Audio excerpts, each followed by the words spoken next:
In this example, we're given h of x equals x plus 1 over x squared times e to the x, and we're asked to find the derivative.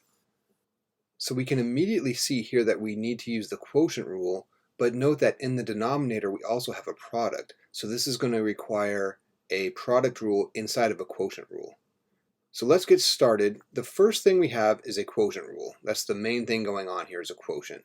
So here's our quotient rule, quickly known as low d high minus high d low over the square, and away we go. It's a good way to remember it. So we'll call this top part A, this bottom part will be B. Alright, so then we'll just run through the quotient rule. Let's just kind of draw it out here. So h prime of x would then be, okay, low d high, so x squared e to the x. There's the low times d high, so derivative of the high, or a prime here, is, well, derivative of x plus 1 is simply 1, right? Okay, minus, and then high, so x plus 1.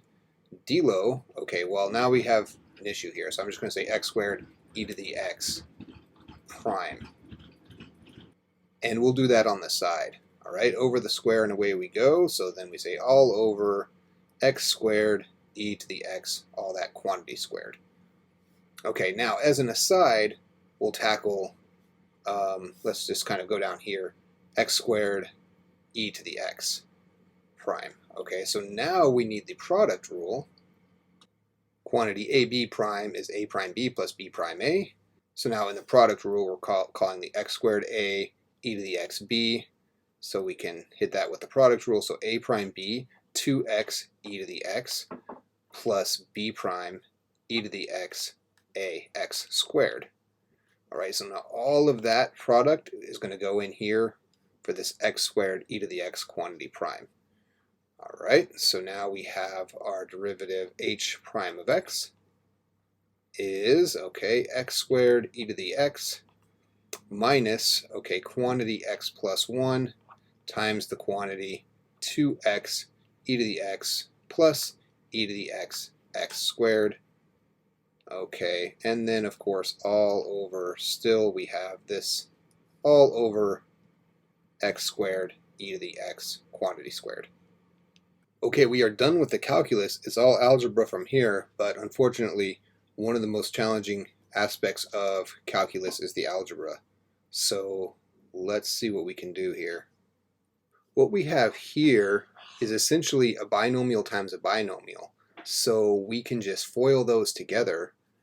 So this gives us, okay, we'll leave this x squared e to the x alone minus the quantity, and then we FOIL these together. That gives us 2x squared e to the x first outside plus x cubed e to the x inside plus 2x e to the x, and last plus x squared e to the x.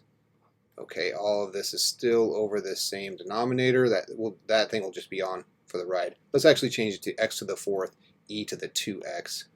Makes it look a little nicer. Okay, now let's see what we have here. We can combine some like terms. I'm specifically talking in the numerator here about terms with x squared e to the x in them. So we have one here, and one here. Because of this minus sign in front, when we combine all those, we have a positive 1 minus 3, which gives us minus 2. So we have minus 2 x squared e to the x. And then I'll just distribute the negative through to the rest of these. Minus x cubed e to the x minus 2x e to the x. Okay, and then there we go. Still all over this x to the fourth e to the 2x. Okay. Now note that we can factor out from the numerator here. How about a negative x e to the x? That's going to help things out. So let's try that. Negative x e to the x comes out. That leaves us with, I'm going to rearrange the inside a little bit. That leaves us with x squared plus 2x plus 2 inside there. All over, still we have x to the fourth e to the 2x. And now finally the x's will cancel here, so we'll have that x canceling This 4 brings it down to a 3, and the e to the x on the top will cancel one of them down here, so canceling out that 2. So this gives us a final answer, after all that, of negative, I'm just going to bring this negative to the very front, x squared plus 2x plus 2 over, let's see, x cubed e to the x. And there is our final derivative.